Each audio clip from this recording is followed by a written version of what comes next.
New story, super Dhruva. Introduction of this story. आज से 500 साल बाद हम इंसानों ने गलती से एक दूसरी दुनिया को खोजा जिसका नाम था PSX, जहां पहले से कई प्रजातियां रहती थीं और वहां खून पीने वाली जानवरों का आतंक था। इस दुनिया में जीने के लिए इन जानवरों को खत्म करना पड़ता है। जो खत्म करता था उनका नाम होता था हंटर। इस दुनिया के खोजे जाने के 500 और साल बाद ध्रुव सक्सेना नाम का एक कमजोर इंसान इस दुनिया में कदम रखता है, अपनी मजबूरियों की वजह से। कौन है ध्रुव सक्सेना और क्या है उसकी मजबूरी जिसकी वजह से उसे इस खतरनाक दुनिया में कदम रखना पड़ा? क्या ध्रुव वहां जी पाएगा? कैसी जिंदगी होती है वहां? कौन सी प्रजाति रहती है वहां? उन जानवरों का कैसे सामना करेगा ध्रुव? जानने के लिए सुनते रहिए सुपर ध्रुवा, सिर्फ मेयर चैनल एडिशन पर। चलिए शुरू करते हैं एपिसोड 1 to 5। सुपर ध्रुवा हम इंसान धरती के अब तक के सबसे विकसित प्राणी हैं। हमें हमेशा दो चीजों की तलाश रहती है, ताकत की और पैसों की। इनके बिना हमारी जिंदगी नहीं चलती। ये पाने के लिए हम अपनों का भी खून बहा देते हैं। इसके अलावा भी हम इंसानों में एक और कमाल की चीज पाई जाती है, और वह है कि हम इंसान काफी जिज्ञासु होते हैं। हम हमेशा और विकसित होने के लिए तरह तरह के कदम उठाते हैं। हम इस ब्रह्मांड के रहस्यों को समझने के लिए आए दिन नए नए तरीके से एक्सपेरिमेंट करते रहते हैं। फिर भी हम इस अनंत ब्रह्मांड के किसी भी रहस्य को पूरी तरीके से नहीं जान पाए हैं। हम इंसान कभी हार नहीं मानते। विफल होने के बावजूद हम हमेशा फिर से प्रयास करते हैं जब तक हम सफल न हो जाए। हम हमेशा जब कोई एक्सपेरिमेंट करते हैं तो उसके बाद हमारी जिज्ञासा और बढ़ने लगती है, जिसकी वजह से हम और ज्यादा एक्सपेरिमेंट करने लगते हैं, लेकिन हमारी जिज्ञासा कभी कम नहीं होती। इंसान की जिज्ञासा तब अपनी हद पार कर गई जब उनके हाथ कुछ ऐसा लगा जिसने पूरी इंसानियत को बदल कर रख दिया। यह दिन है 25 जनवरी 2525। आज ही के दिन हम इंसानों में एक ऐसी उपलब्धि हासिल की जिसकी किसी ने आज से पहले कल्पना भी नहीं की थी। ये वह दिन है जब इंसानों ने ब्रह्मांड के एक रहस्य का पता लगा लिया, जिसके बाद तो इतने और रहस्य बढ़ गए कि हम इंसान अपने आपे से बाहर हो गए। यह रहस्य था कि हम इंसानों ने एक नई दुनिया खोज निकाली। यह गलती से ही हमने खोजा, लेकिन इस खोज से इंसान धीरे धीरे काफी ज्यादा ताकतवर होने लगे। इस खोज का पूरा श्रेय जाता है देश के मशहूर साइंटिस्ट वंशराय सक्सेना को। इन्होंने अपनी टीम के साथ एक आर्टिफिशियल इंटेलिजेंस को अपग्रेड करने की कोशिश कर रहे थे ताकि टाइम मशीन बनाया जा सके। लेकिन कुछ गलत कोडिंग हो जाने की वजह से अचानक उन लोगों के सामने एक पोर्टल खुल गया। इंसानों के लिए तो यह ऐसा था जैसे उनके हाथ अलादीन का चिराग लग गया हो। उसके बाद आखिर 10 लोगों की एक टीम, जिसमें से 8 लोग वंशराय सक्सेना और उनके साथी साइंटिस्ट थे। बाकी के 2 लोग मिलिट्री के थे, जिन्हें उनके साथ वहां रिसर्च करने के लिए भेजा गया था कि आखिर उस पोर्टल के अंदर क्या है। रिसर्च पूरी हुई, लेकिन वंशराय सक्सेना और उनके साथी कभी भी लौट कर नहीं आए। 2 मिलिट्री वाले ही वापस लौट सके। उन दोनों ने वह रिपोर्ट धरती के हाई अथॉरिटी को दे दिया जो वहां वंशराय सक्सेना और उनके लोगों ने बनाया था। उन 2 मिलिट्री वालों ने बताया कि वहां एक काले रंग का चक्रवात आया था जो उन सारे साइंटिस्ट्स को उठाकर ले गया जब वे लोग रिसर्च खत्म करके वापस आ रहे थे। वे लोग इसलिए बच गए क्योंकि ये लोग सबसे पीछे थे। वंशराय सक्सेना के इस कुर्बानी और इस नायाब आविष्कार के लिए हर साल 25 जनवरी को वंशराय सक्सेना के लिए सेलिब्रेट करते हैं। उनके रिसर्च रिपोर्ट के बाद तो इंसानों में ताकतों के साथ साथ उम्र की भी वृद्धि होने लगी। एक तरफ जहां हम इंसान सिर्फ 60 से 60 साल जीते थे, वहीं इसके बाद हम 200 से 400 साल जीने लगे। यह सब वंशराय सक्सेना की वजह से हो पाया था, इसलिए अब इंसानों के वह नए देवता के जैसे हो चुके थे। वंशराय सक्सेना की रिपोर्ट के मुताबिक इस जगह का नाम PSX था, जो एक अद्भुत दुनिया था जिसे उन्होंने जन्नत भी कहा था। उनके महीनों के रिसर्च को हासिल करने के बाद हम इंसानों ने उस दुनिया पर भी अपने साम्राज्य का विस्तार किया और अपने आप को और ताकतवर बनाया। लेकिन कहते हैं ना, कुछ लोगों की ताकतों की भूख कभी भी खत्म नहीं होती। यहीं से शुरू हुई इंसानों के इतिहास का एक खूनी अध्याय। हम इंसानों ने कभी भी अपने आपसी झगड़ों को खत्म नहीं किया और उस नई दुनिया में भी हम अपने झगड़ों को बरकरार रखा, इसलिए ताकि और ताकत पाई जा सके। आज पूरे 500 साल बीत चुके हैं और हम इंसान अब तो और ज्यादा शक्तिशाली हो चुके हैं, लेकिन हमारी और ताकत पाने की लालच अभी भी बरकरार है। आज का दिन है 24 जनवरी 3025। आज सारे लोग इस तैयारी में लगे हैं कि कल के दिन को वे लोग कैसे सेलिब्रेट करेंगे। आम लोगों को यह नहीं बताया गया था कि एक दूसरी दुनिया भी मौजूद है। उन्हें बस यह बताया गया था कि आज के दिन वंशराय सक्सेना ने अपनी जान देकर हम इंसानों पर ऐसा एहसान कर दिया जिसे हम मरते वक्त तक नहीं भूलेंगे।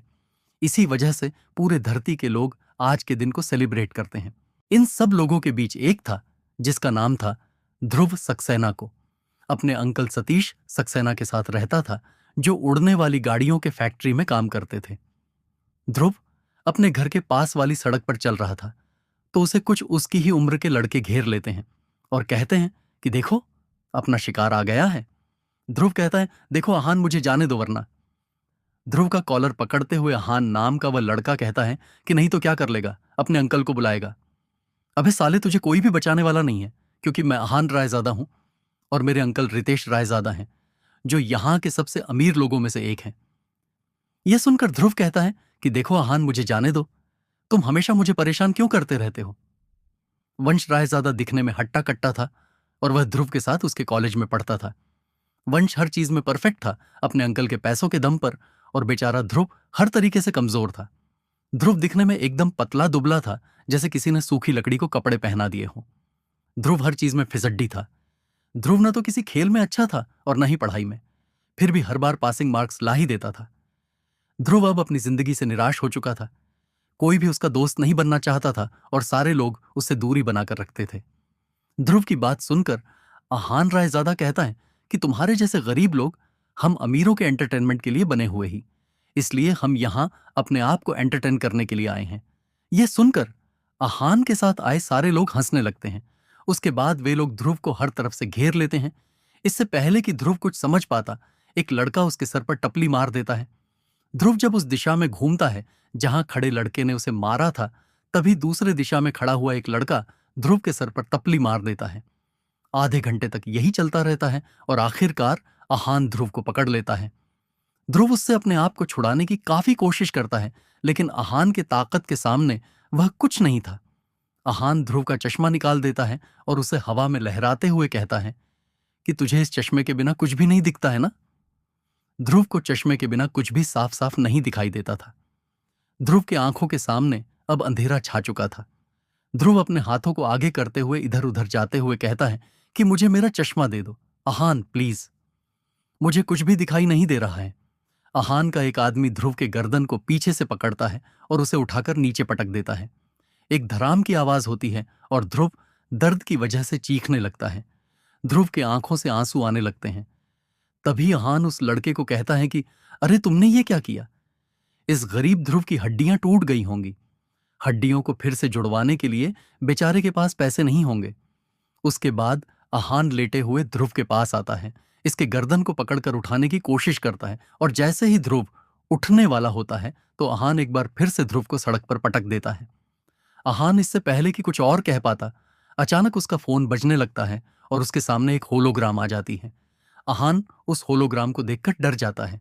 यह होलोग्राम उसके अंकल रितेश रायजादा का था। आहान के साथ वाले सारे लड़के ध्रुव के सामने खड़े होकर उसे छुपा देते हैं ताकि वरुण रायजादा ध्रुव को न देख सके। आहान डरते हुए कहता है कि मैं बस अपने दोस्तों के साथ थोड़ा बिजी था अंकल, मैं बहुत जल्द पहुंच जाऊंगा। वरुण रायजादा कहता है कि जितनी जल्दी हो सके यहां आओ, वरना तुम अपना सपना खो दोगे। आहान कहता है कि मैं अभी आता हूं अंकल। उसके बाद फोन कट जाता है और होलोग्राम गायब हो जाता है। आहान के साथ वाला एक लड़का कहता है कि अंकल को देखकर डर लगता है। आहान भाई, आहान कहता है कि तुम लोग यहां से जाओ और कल हम कॉलेज में मिलेंगे, हमारा रिजल्ट आने वाला है कल। सारे वहां से जाने ही वाले होते हैं कि एक लड़का पूछता है कि इस ध्रुव का क्या करे आहान भाई। आहान कहता है कि इसका चश्मा इसे वापस कर दे, वरना कल फिर उसे परेशान करने में मजा नहीं आएगा। वह लड़का जमीन पर गिरे हुए ध्रुव के हाथों में उसका चश्मा देता है। सारे उसके बाद आहान के फ्लाइंग कार में बैठकर वहां से निकल जाते हैं। ध्रुव चश्मा पहनता है और उठने की कोशिश करने लगता है। उठने के बाद ध्रुव आसमान की तरफ देखकर चिल्लाते हुए कहता है कि हे भगवान, मुझे ऐसा क्यों बनाया, मुझ में भी कुछ काबिलियत देनी चाहिए थी। इससे पहले कि ध्रुव आगे कुछ कह पाता, उसका फोन बजने लगता है। ध्रुव कॉल उठाता है और एक होलोग्राम उसके सामने आ जाता है। वह होलोग्राम वाला आदमी कहता है कि इस सुनसान सड़क पर क्या कर रहे हो ध्रुव, मेरे बच्चे। ध्रुव स्माइल करते हुए कहता है कि डॉक्टर संजीव अंकल आप। ध्रुव आगे कहता, जब से फ्लाइंग कार बनी है तब से सारी सड़कें सुनसान सी हो गई हैं। आपने इतने महीनों के बाद मुझे कॉल किया। डॉक्टर संजीव कहता है कि क्या कहूं ध्रुव, ये सरकारी काम बहुत ही ज्यादा सरदर्द होता है। एक जरूरी एक्सपेरिमेंट की वजह से दूर जाना पड़ा था। तुम तो साइंटिस्ट का काम जानते ही हो। डॉक्टर संजीव कहता है कि कल तुम्हारा जन्मदिन है, तो मैं आ रहा हूं। ध्रुव कहता है कि आइए, संजीव अंकल आपका इंतजार रहेगा। उसके बाद फोन कट जाता है और होलोग्राम गायब हो जाता है। इस बार ध्रुव के चेहरे पर स्माइल थी। ध्रुव की जिंदगी में उसके अंकल सतीश सक्सेना के बाद डॉक्टर संजीव ही थे जो उसके करीब थे। ध्रुव उसके बाद खुशी खुशी अपने घर की तरफ निकल पड़ता है। दूसरी तरफ एक बड़े से बिल्डिंग के अंदर एक आदमी एक केबिन के बाहर पहुंचता है और उसे नॉक करता है। अंदर से आवाज आती है कि अंदर आ जाओ। वह आदमी अंदर जाता है और उसके सामने एक अधेड़ उम्र का आदमी बैठकर अपना काम कर रहा था, जिसके बाल अब सफेद होने शुरू हो गए थे, लेकिन उसका शरीर किसी नौजवान की तरह गठीला था। उसके टेबल पर कुछ रखा हुआ था जिसके ऊपर लिखा हुआ था प्रेसिडेंट अर्जुन अग्रवाल। प्रेसिडेंट अर्जुन अग्रवाल अपने सामने खड़े हुए आदमी, जो उनका पीए नीरव गुप्ता था, उसे देखते हुए कहते हैं कि क्या बात है नीरव, तुम अब कौन सा काम लेकर आए हो? नीरव कहता है कि आपके लिए एक खबर है। प्रेसिडेंट कहते हैं कि कौन सी खबर है? वैसे कोई भी खबर आजकल मुझे नहीं भाती। नीरव गुप्ता कहता है कि हमें सतीश सक्सेना का पता चल गया है। यह सुनते ही प्रेसिडेंट अर्जुन अग्रवाल अपने जगह से खड़ा हो जाता है। जब नीरव गुप्ता प्रेसिडेंट अर्जुन अग्रवाल को यह बताता है कि सतीश सक्सेना मिल गया है, तो अर्जुन अग्रवाल अपनी जगह से खड़ा हो जाता है और हैरानी से पूछता है कि तुम सच बोल रहे हो? नीरव गुप्ता अपना हाथ आगे करता है और एक स्क्रीन आ जाती है जिसके ऊपर एक तस्वीर उभर आती है। उसे देखकर प्रेसिडेंट शॉक होते हुए कहता है कि यह तो वही है। उसके बाद वह नीरव गुप्ता को कहता है कि जल्दी से अथर्व सक्सेना को कॉल करो। नीरव गुप्ता ने आज तक प्रेसिडेंट को इतने सोच में पड़ा हुआ नहीं देखा था। नीरव जल्दी से अथर्व सक्सेना को कॉल करता है और उनके सामने एक और अधेड़ उम्र के आदमी का होलोग्राम आ जाता है। वह अधेड़ उम्र का आदमी बूढ़ा दिख रहा था। उसके सारे बाल सफेद हो चुके थे, लेकिन उसके चेहरे पर सीरियसनेस और आंखों में उतरा हुआ खून उसकी ताकत को बयां कर रहा था। अथर्व सक्सेना वंशराय सक्सेना के खानदान का था और उनका वंशज था। वंशराय सक्सेना अथर्व सक्सेना के दादा थे। नई दुनिया के खोजे जाने के बाद जिन खानदानों का उदय हुआ था, उसमें सक्सेना खानदान सबसे ऊपर था। सक्सेना खानदान का वर्चस्व और ऊंचा हो गया जब इस खानदान की बागडोर अथर्व सक्सेना के हाथों में आई। इसके बाद यह सबसे शक्तिशाली खानदानों में गिना जाने लगा, जिसने खिलाफ कोई खड़ा नहीं हो सकता था। अथर्व सक्सेना अर्जुन अग्रवाल को देखते हुए कहता है कि क्या हुआ मिस्टर प्रेसिडेंट, आज आपको मेरी याद कैसे आ गई? अर्जुन अग्रवाल कहता है कि यह देखो। उसके बाद अथर्व सक्सेना उस स्क्रीन की तरफ देखता है जो अर्जुन अग्रवाल उसे दिखा रहा था। उस स्क्रीन को देखते हुए अथर्व सक्सेना की भौहें तन गई थी। अथर्व सक्सेना बिना किसी इमोशन के कहता है कि आखिरकार सतीश मिल ही गया। अर्जुन अग्रवाल कहता है कि देखो अथर्व, जितनी जल्दी हो सके हमें इसे पकड़ना होगा, तभी हम जान पाएंगे कि वह बच्चा कहां है जिसे लेकर यह हमें धोखा देकर भाग गया था। अथर्व सक्सेना कहता है कि आप मुझे बस इतना बता दीजिए मिस्टर प्रेसिडेंट, की उसे देखा कहां गया है, उसके आगे मेरे लोग देख लेंगे। अर्जुन अग्रवाल कॉल काटने से पहले कहता है कि इसे मार मत देना, वरना हम इस बच्चे तक कभी भी नहीं पहुंच पाएंगे। अथर्व सक्सेना कहता है कि मैं अपने गुस्से पर इतना काबू तो कर ही सकता हूं। उसके बाद अथर्व सक्सेना कॉल काट देता है और इसी के साथ उसका होलोग्राम गायब हो जाता है। कहीं किसी आइलैंड पर बने हुए एक आलीशान महल में अथर्व सक्सेना एक रूम में खड़ा था। कुछ देर के बाद एक आदमी वहां आता है और कहता है कि आपने बुलाया सर। अथर्व सक्सेना उसकी तरफ वह स्क्रीन बढ़ाते हुए कहता है कि तुम्हें इसे इस पत्ते पर ढूंढना है विशाल, और इसे जिंदा यहां लाना है। विशाल, जो देखने में काफी खूंखार नजर आ रहा था और उसके मुंह पर कई जगह कटने के निशान थे, वह कहता है कि कल यह आपके सामने होगा। अथर्व सक्सेना कहता है कि कल मेरे दादाजी के सम्मान से पहले यह मुझे यहां चाहिए। विशाल कहता है कि बिल्कुल सर, मैं इसे यहां लेकर आऊंगा। अथर्व सक्सेना कहता है कि यह नहीं पूछोगे कि कौन है यह? विशाल कहता है कि इससे मुझे कोई फर्क नहीं पड़ता कि कौन है यह, मैं इसे लेकर जरूर लौटूंगा, जिंदा या मुर्दा। यह सुनकर अथर्व सक्सेना पीछे मुड़ते हुए चिल्लाते हुए कहता है कि मुर्दा नहीं, जिंदा चाहिए। विशाल अथर्व सक्सेना की इस आवाज से कांप उठा था। विशाल अपने आप को संभालते हुए कहता है कि मैं अगर इसे जिंदा नहीं ला पाया तो मैं कभी आपको अपना मुंह नहीं दिखाऊंगा। उसके बाद विशाल वहां से चला जाता है। अथर्व सक्सेना कहता है कि सतीश, मैं तेरी वह हालत करूंगा कि तेरी रूह कांप उठेगी।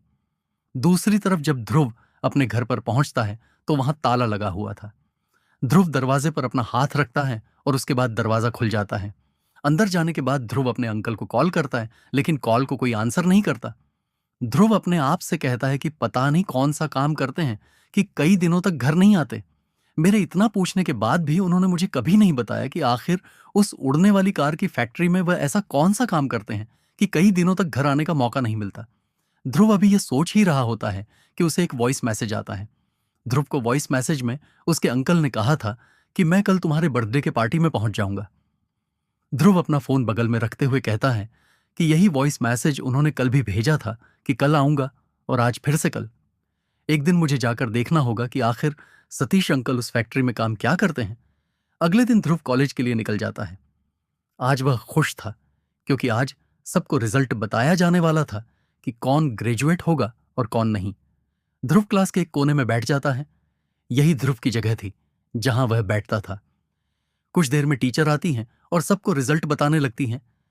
सबसे आखिर में वह टीचर ध्रुव का नाम पुकारती है और ध्रुव खड़ा हो जाता है। ध्रुव का दिल अभी बहुत ही तेजी से धड़क रहा था कि वह पास होगा या नहीं। टीचर कहती हैं कि तुम भी पास हो गए हो ध्रुव, तुम्हें पासिंग मार्क्स के एक मार्कस ज्यादा आया है। यह सुनकर ध्रुव एक लंबी सांस लेता है और अपने आप से कहता है कि आखिरकार मैं ग्रेजुएट हो गया। तभी क्लास में एक आवाज गूंजती है, सब ताली बजाओ, कुपोषित पास हो गया। यह सुनकर सारे बच्चे हंसने लगते हैं। जिसने बोला था उसकी आवाज इस हंसी में दब गई थी। सारे बच्चे ध्रुव को ऐसे देखकर हंस रहे थे जैसे ध्रुव एक जोकर है और कोई करतब दिखा रहा है। टीचर सबको चिल्लाते हुए शांत रहने के लिए कहती हैं। टीचर की चिल्लाहट सुनकर सब शांत हो जाते हैं। टीचर कहती हैं कि मुबारक हो, आप सब पास होकर ग्रेजुएट हो गए हैं।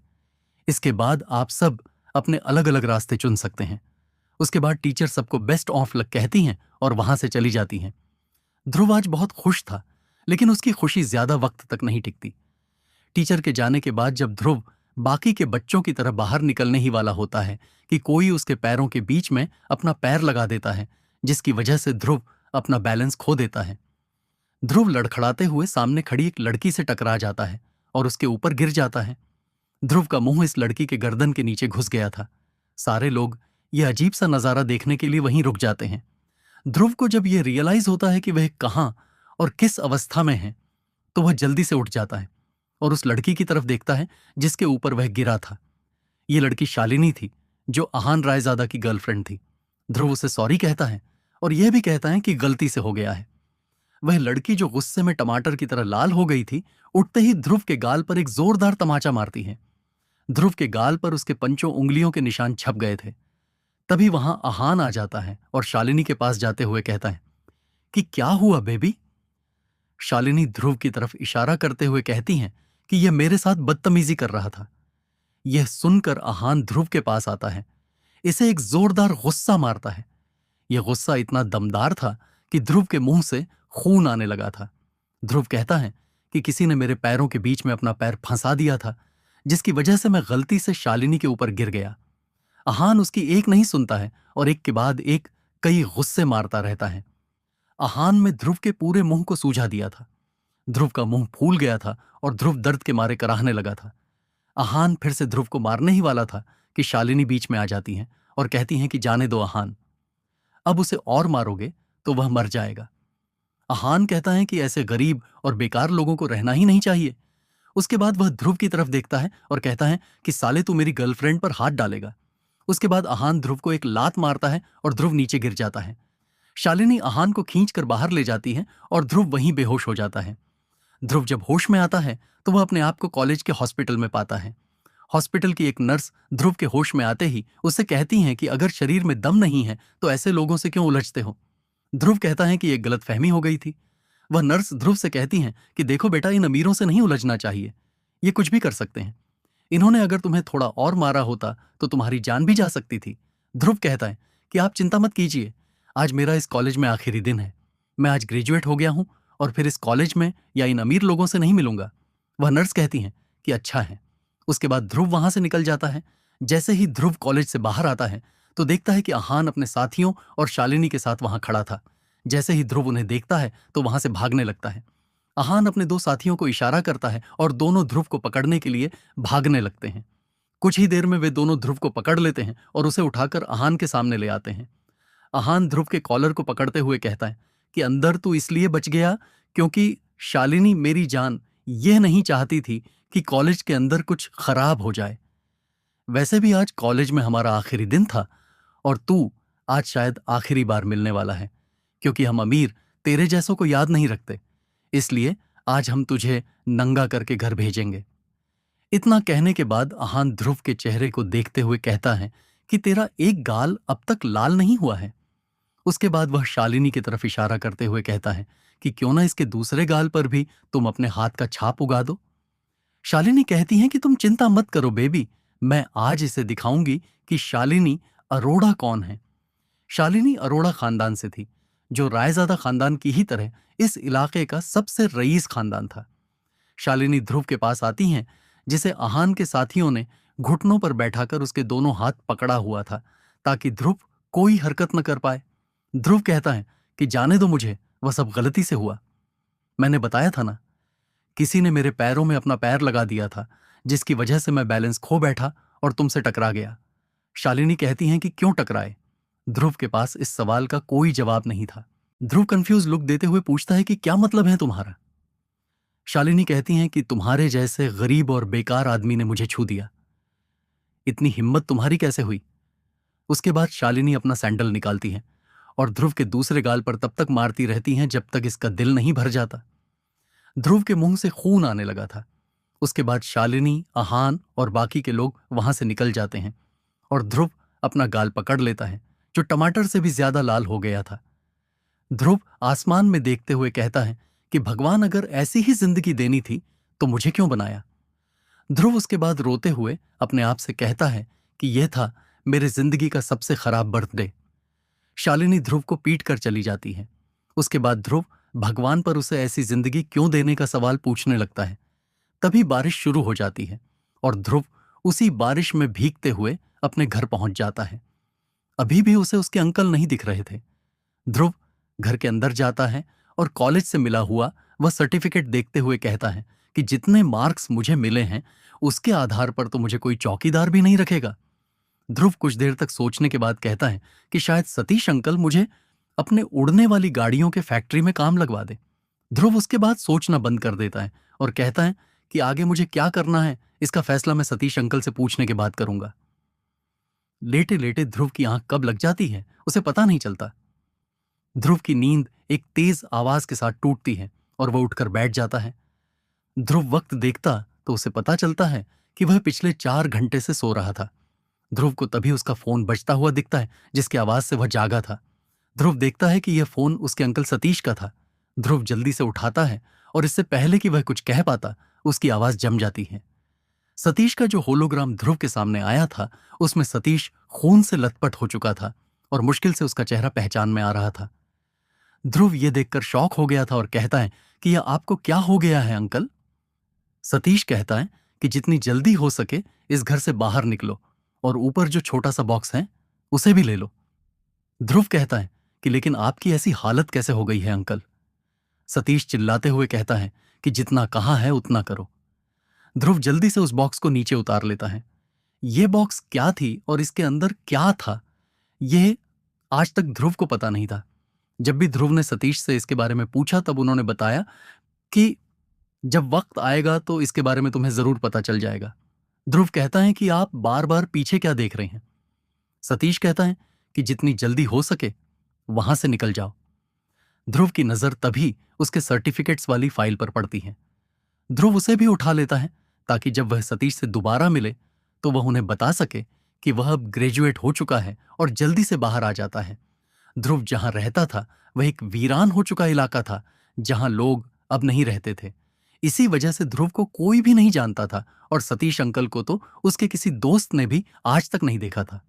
ध्रुव बाहर आता है तो सतीश कहता है कि यहां से जितनी दूर हो सके हो जाओ। ध्रुव वहां से भागते हुए पूछता है कि आपको हुआ क्या है और आप ऐसा क्यों कह रहे हैं।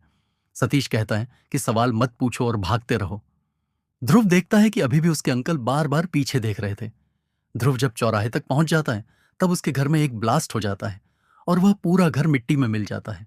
यह देखकर ध्रुव कहता है कि हमारे घर में ब्लास्ट हो गया है अंकल। सतीश कहता है कि मैंने ही किया है।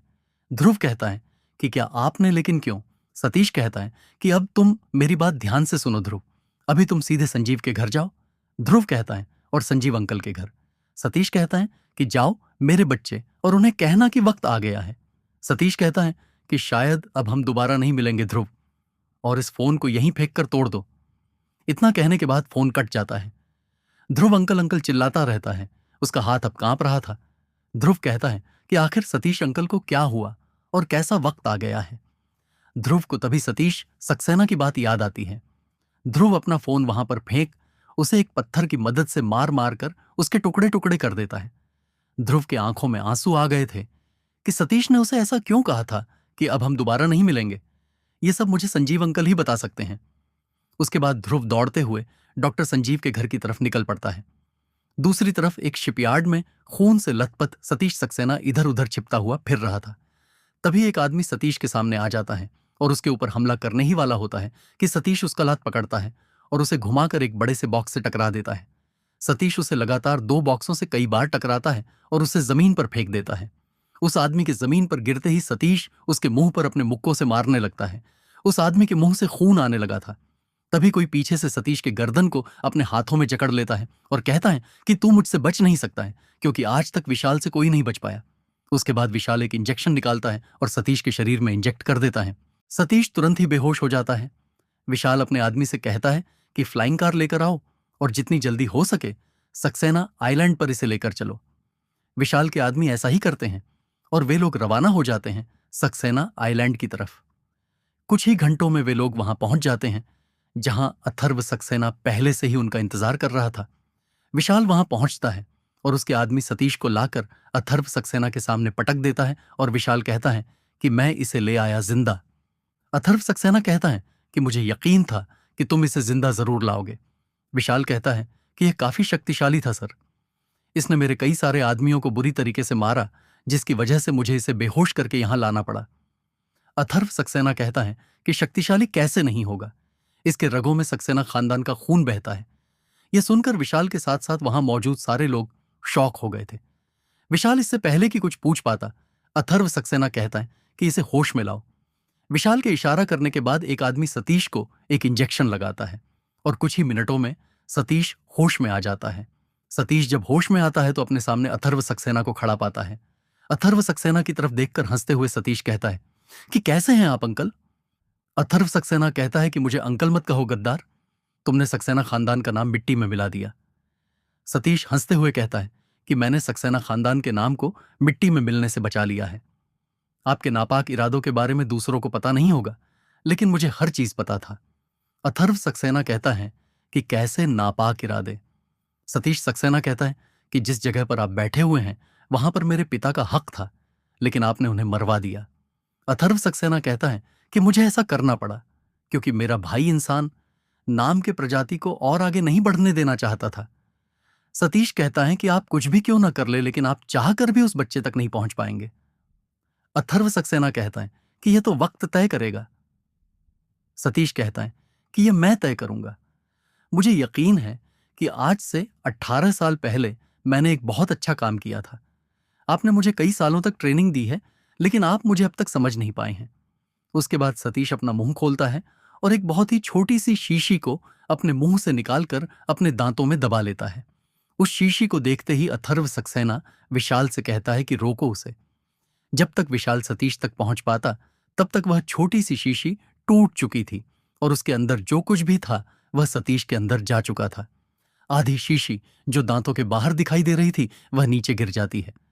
कुछ ही सेकंड्स के बाद सतीश के नाक, कान और मुंह से खून निकलने लगता है।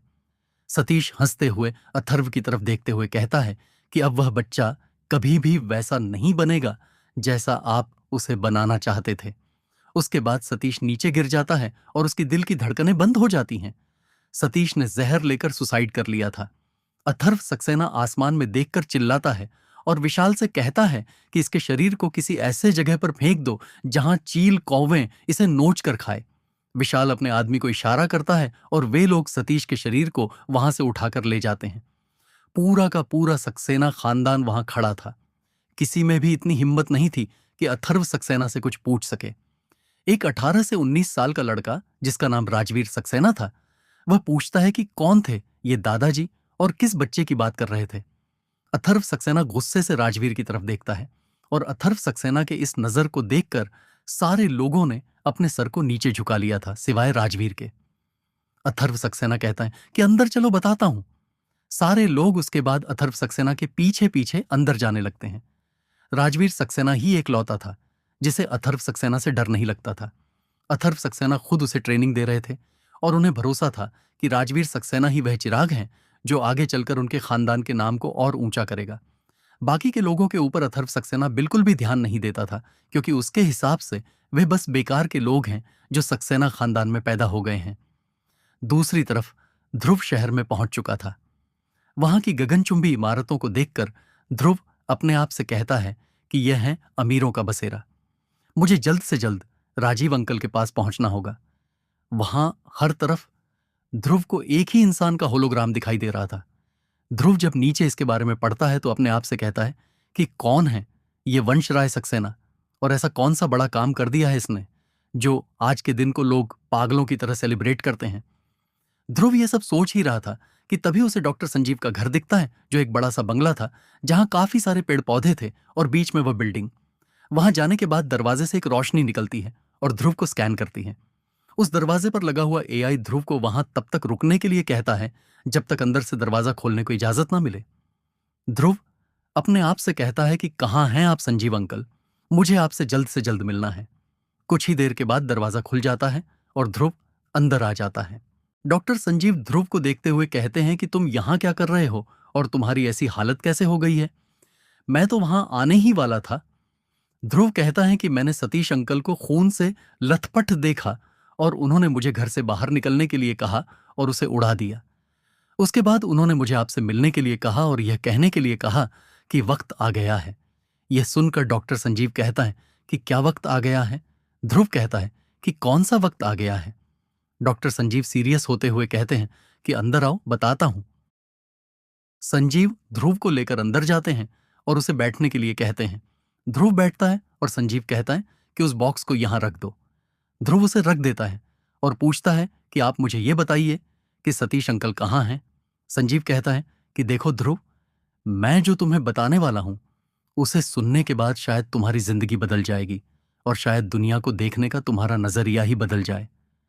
ध्रुव कहता है कि आप पहेलियां मत बुझाइए और मुझे साफ साफ बताइए कि सतीश अंकल कहाँ हैं और वे खून से लथपथ क्यों थे? संजीव कहता है कि माफ करना ध्रुव, लेकिन सतीश अब इस दुनिया में नहीं रहा। यह सुनकर ध्रुव अपने जगह से खड़ा होते हुए कहता है कि क्या बकवास कर रहे हैं आप? संजीव कहता है कि मैं सच बोल रहा हूं, क्योंकि वक्त आ गया का मतलब है कि तुम्हें तुम्हारा सच बताने का वक्त आ गया है, क्योंकि सतीश तुम्हें बचाने के लिए जिंदा नहीं है। ध्रुव कहता है कि ऐसा नहीं हो सकता है, आप झूठ बोल रहे हैं। संजीव कहता है कि अगर तुम्हें भरोसा नहीं है तो ये देखो। संजीव एक डिवाइस लेकर आते हैं और उसे जमीन पर रखकर ऑन कर देते हैं। उस डिवाइस से सतीश का होलोग्राम दिखने लगता है।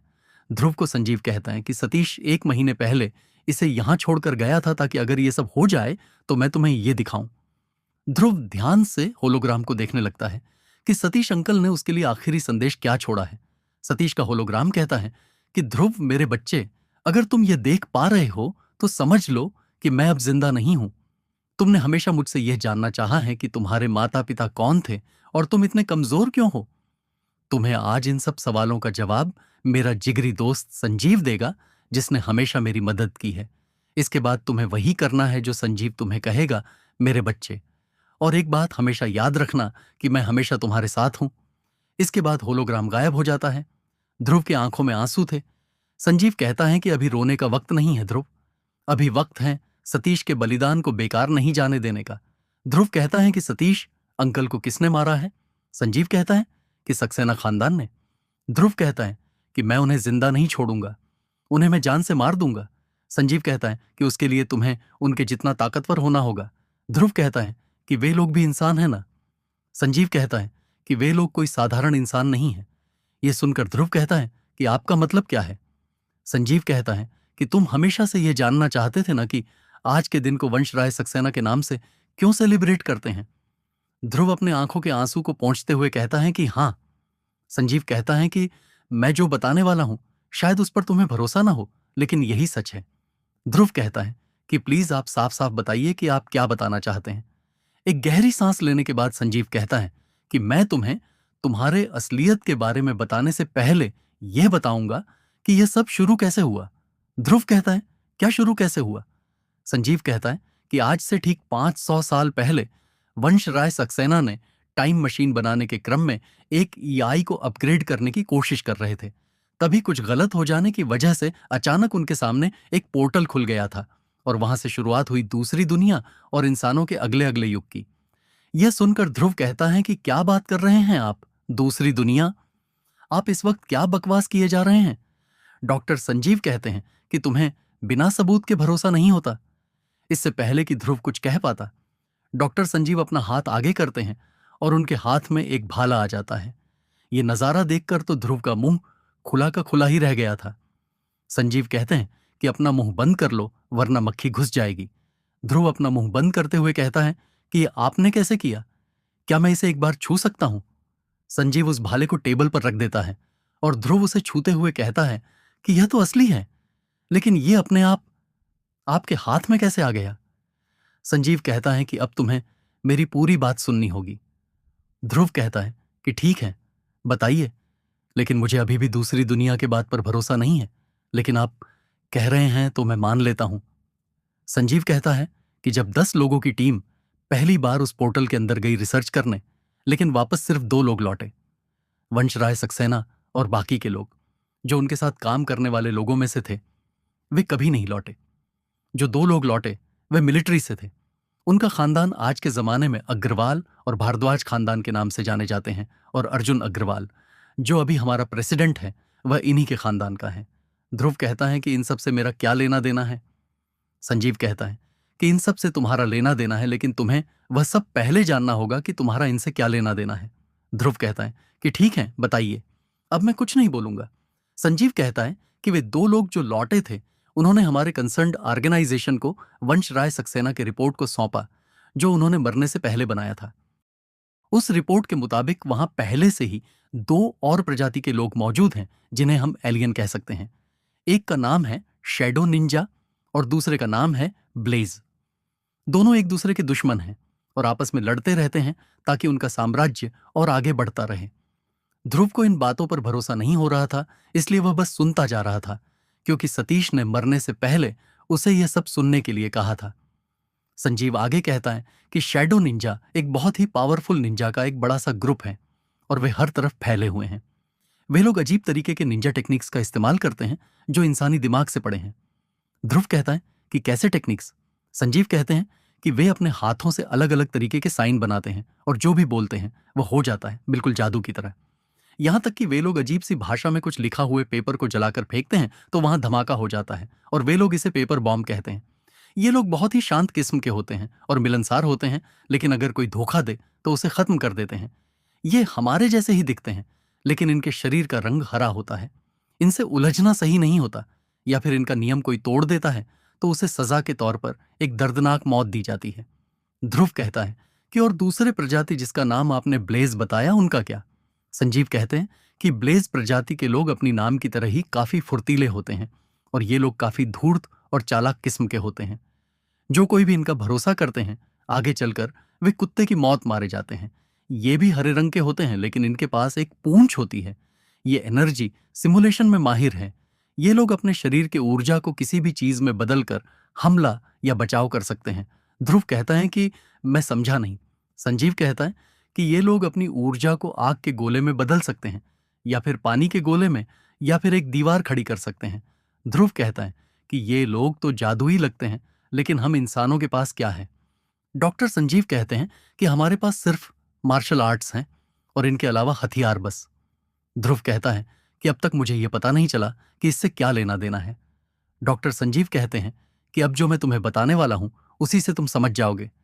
बात ऐसी है कि हम इंसानों की वहां कोई कीमत नहीं है। ब्लेज और शैडो निंजा के लोगों के सामने हम इंसानों की कोई वैल्यू नहीं है। हम इंसान भी उनके सामने टिक सके, इसलिए आज से 18 साल पहले वहां एक बहुत ही बड़ी चाल चली गई थी।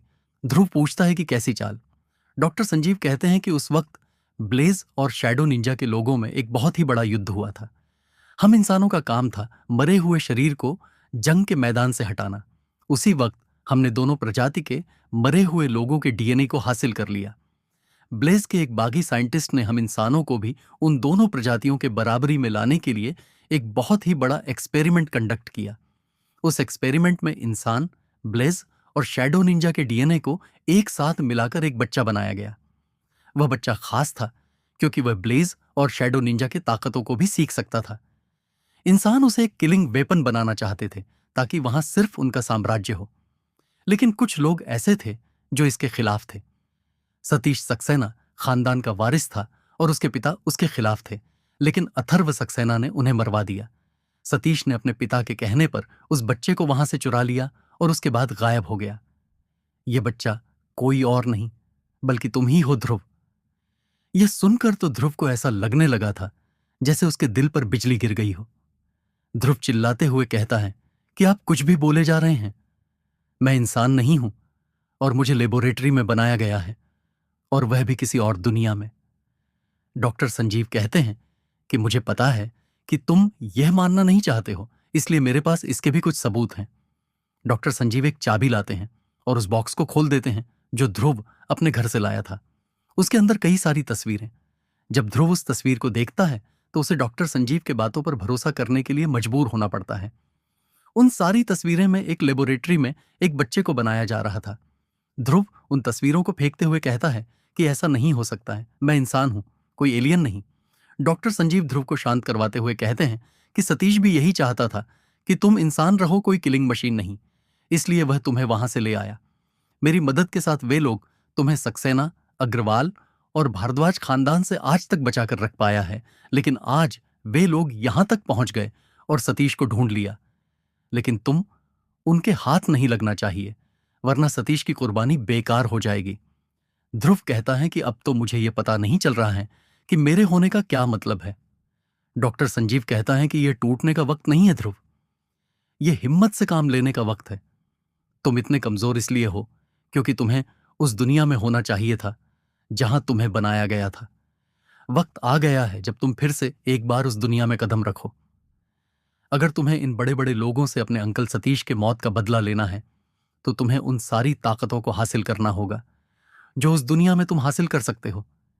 इसी से मेरे दोस्त सतीश की आत्मा को शांति मिलेगी। डॉक्टर संजीव के बताए गए बातों को सुनकर ध्रुव के दिमाग ने काम करना बंद कर दिया था। ध्रुव कहता है कि माफ कीजिएगा अंकल, लेकिन मैं अभी वहां जाने के लिए तैयार नहीं हूं जहां आप और सतीश अंकल मुझे भेजना चाहते हैं। ध्रुव की आंखों में आंसू आ गए थे। ध्रुव कहता है कि मैं उनसे आखिरी बार मिल भी नहीं पाया और उन्हें यह तक नहीं बता पाया कि मैं अब ग्रेजुएट हो चुका हूं। डॉक्टर संजीव ध्रुव के कंधे पर हाथ रखते हुए कहते हैं कि मैं तुम्हारे अंदर जो चल रहा है और जो तुम महसूस कर रहे हो वह मैं समझ सकता हूं। ध्रुव अपने आंसू को पोंछते हुए कहता है कि आप बिल्कुल नहीं समझ सकते हैं। सतीश अंकल के जाने से कहीं ज्यादा मुझे इस बात से दिक्कत हो रही है कि मैं इंसान हूं ही नहीं। मुझे अब पता नहीं चल पा रहा है कि मेरा अस्तित्व क्या है। डॉक्टर संजीव ध्रुव के बगल में बैठते हुए कहते हैं कि इसी वजह से तुम्हें उस दुनिया में जाना होगा। ध्रुव कहता है कि वहां जाना जरूरी है क्या? डॉक्टर संजीव कहते हैं कि अभी तो तुमने कहा कि तुम अपने अस्तित्व को ढूंढना चाहते हो और सतीश के मौत का बदला लेना चाहते हो। ध्रुव हां में अपना सर हिलाता है। डॉक्टर संजीव आगे कहते हैं कि तुम्हारा क्या अस्तित्व है और तुम्हारे यहां होने का क्या वजूद है, यह सब पता करने के लिए तुम्हें PSX में कदम रखना ही होगा। ध्रुव कहता है कि मैंने आपको कहा ना कि मैं अभी तैयार नहीं हूं। डॉक्टर संजीव कहते हैं कि तुम्हें यह फैसला आज ही लेना होगा क्योंकि 15 दिन बाद वहां इंसानों को भेजना बंद कर दिया जाएगा। फिर तुम्हें वहां जाने के लिए 1 साल और इंतजार करना होगा। ध्रुव कहता है कि मैं 1 साल और इंतजार कर लूंगा। डॉक्टर संजीव कहते हैं कि मैं तुम्हें ऐसा करने के लिए फोर्स नहीं करूंगा, लेकिन एक बार सतीश और उसके बलिदान के बारे में सोच लेना। यह सुनने के बाद ध्रुव डॉक्टर संजीव की तरफ देखते हुए पूछता है कि कैसा बलिदान? डॉक्टर संजीव कहता है कि जब सतीश ने अपने परिवार के खिलाफ जाकर तुम्हें बचाया था तो उसने अपने परिवार का बलिदान कर दिया था। उसने तुम्हें सुरक्षित रखने के लिए अपनी प्रेग्नेंट बीवी को छोड़ दिया था। ध्रुव कहता है कि क्या वह अभी जिंदा है? डॉक्टर संजीव कहता है कि उसकी बीवी तो मारी गई, लेकिन उसके 2 जुड़वा बच्चे आज भी जिंदा हैं। अगर सतीश ने तुम्हें बचाया नहीं होता तो आज उसका एक खुशहाल परिवार होता। ध्रुव आगे कुछ नहीं कहता है और डॉक्टर संजीव के टेरेस पर चला जाता है। डॉक्टर संजीव ध्रुव को अभी टोकना सही नहीं समझते हैं और उसे अकेला छोड़ देते हैं। सतीश के बारे में सोचते हुए ध्रुव कब टेरेस पर ही सो जाता है उसे पता ही नहीं चलता। कई घंटों के बाद जब रात हो जाती है और हर तरफ आसमान में आज के दिन को सेलिब्रेट करने वालों के पटाखे की आवाज से ध्रुव अचानक जाग जाता है। ध्रुव जब वक्त देखता है तो रात के 10 बज चुके थे। ध्रुव वापस नीचे आ जाता है जहां डॉक्टर संजीव उसे खाने के लिए कहते हैं।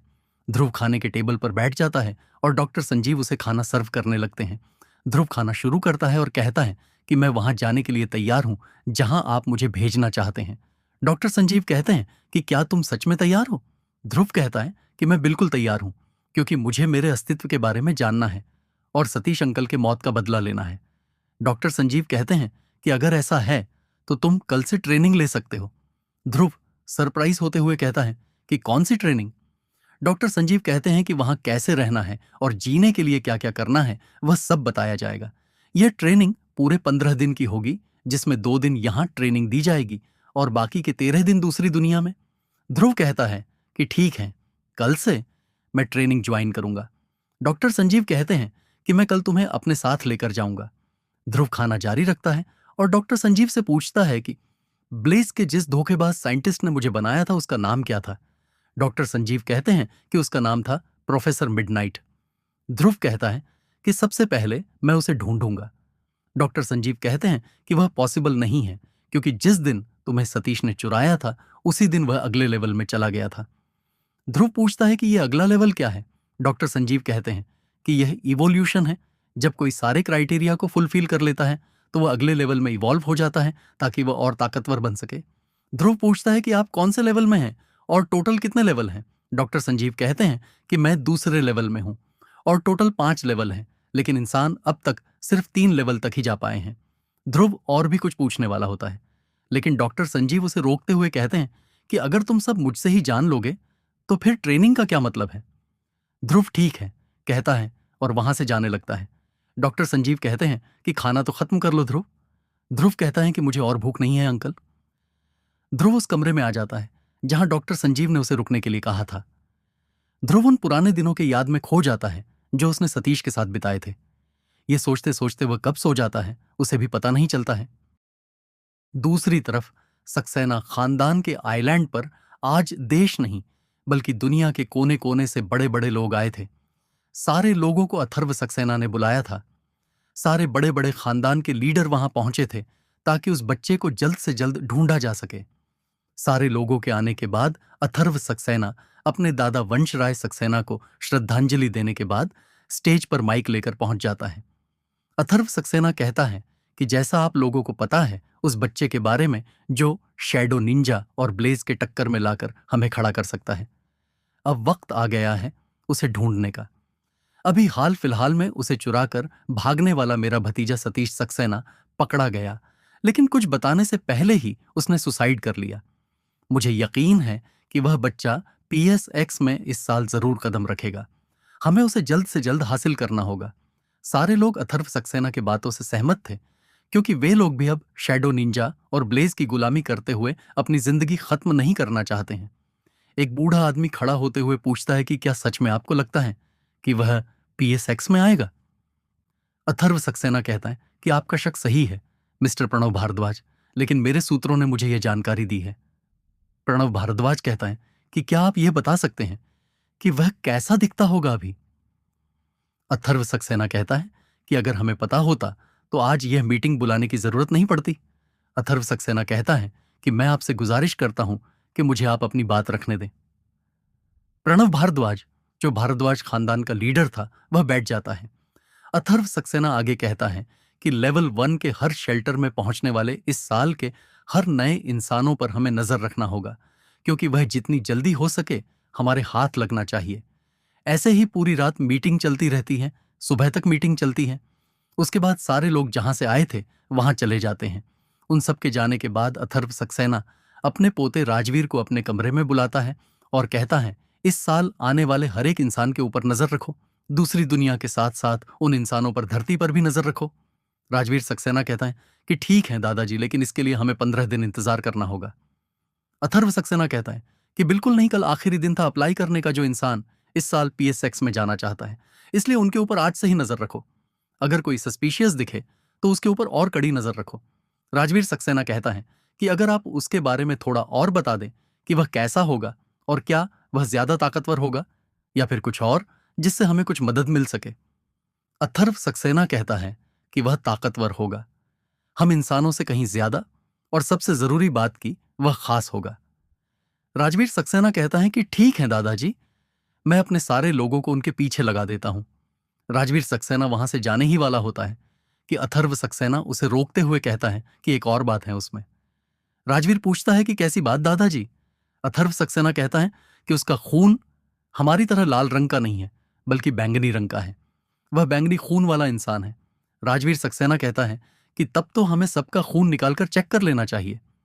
अथर्व सक्सेना कहता है कि सतीश इतना भी बेवकूफ नहीं था जो इस प्रॉब्लम का सॉल्यूशन न निकाले।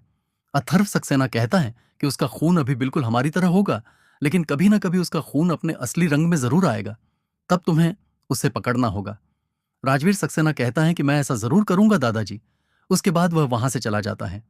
दूसरी तरफ ध्रुव उठते ही देखता है कि डॉक्टर संजीव ने उसके लिए ब्रेकफास्ट तैयार रखा हुआ था। ध्रुव फ्रेश होता है और ब्रेकफास्ट करने लगता है। डॉक्टर संजीव ध्रुव को एक गोलियों से भरा हुआ डब्बा देते हुए कहते हैं कि यह लो। ध्रुव उसे लेते हुए कहता है कि आपको कैसे पता चला कि मेरी ये दवाई खत्म होने वाली है? डॉक्टर संजीव कहते हैं कि तुम्हें पता है कि तुम इस दवा को बचपन से क्यों रोज खाते हुए आ रहे हो।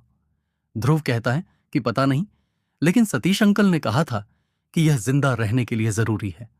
डॉक्टर संजीव कहते हैं कि यह एक स्पेशल ड्रग्स है जिसे तुम्हें हर दिन लेना है, वरना तुम्हारा राज खुल जाएगा। अगर तुमने एक दिन भी मिस कर दिया तो। ध्रुव सरप्राइज होते हुए कहता है कि कैसा राज? डॉक्टर संजीव कहते हैं कि तुम्हारा खून बाकी इंसानों की तरह लाल नहीं है, बल्कि बैंगनी रंग की है। यह ड्रग तुम्हारे खून को लाल रंग में बदलकर तुम्हें भी हमारी तरह बनाता है। यह सुनकर ध्रुव को एक बड़ा सदमा लगा था कि उसका खून किसी और रंग का है और उसे ही पता नहीं है। डॉक्टर संजीव कहते हैं कि इसके और भी कई बॉटल तुम्हारे बैग में मैंने पैक कर दिया है, इसलिए इसे ध्यान से जरूरी ले लेना। ध्रुव कहता है कि ठीक है अंकल। ध्रुव और डॉक्टर संजीव दोनों निकल पड़ते हैं इस जगह के लिए जहां ट्रेनिंग मिलने वाली थी ध्रुव को। डॉक्टर संजीव की गाड़ी एक काफी बड़े रिसर्च इंस्टीट्यूट के अंदर घुसती है, जिसका नाम अग्रवाल रिसर्च इंस्टीट्यूट था। यह देश का सबसे बड़ा रिसर्च इंस्टीट्यूट था जहां बड़े बड़े लोग रिसर्च करते थे। ध्रुव ये देखकर डॉक्टर संजीव से कहता है कि आप मुझे इस रिसर्च इंस्टीट्यूट में क्यों लाए हैं? डॉक्टर संजीव कहते हैं कि यह वही जगह है जहां तुम्हें ट्रेनिंग दी जाएगी और दूसरे दुनिया में भेजा जाएगा। ध्रुव और डॉक्टर संजीव गाड़ी से उतरते हैं और वहां का नजारा देखकर ध्रुव की आंखें चौंधियां गई थीं। इतना अच्छा और खूबसूरत जगह ध्रुव ने अपने पूरे जिंदगी में नहीं देखी थी। अगला एपिसोड जल्दी आएगा, तो इस चैनल को सब्सक्राइब करो या 50 लाइक भी कर देना, और टिप्पणी जरूर करना कि कहानी कैसी है, ताकि मैं अगला एपिसोड जल्दी लेके आऊं। और हाँ, शेयर करो जितना कर सकते हो। डेली स्टोरी आएगी, जल्दी से 7000 सब्सक्राइबर करवा दो। धन्यवाद, मिलता है अगले एपिसोड में।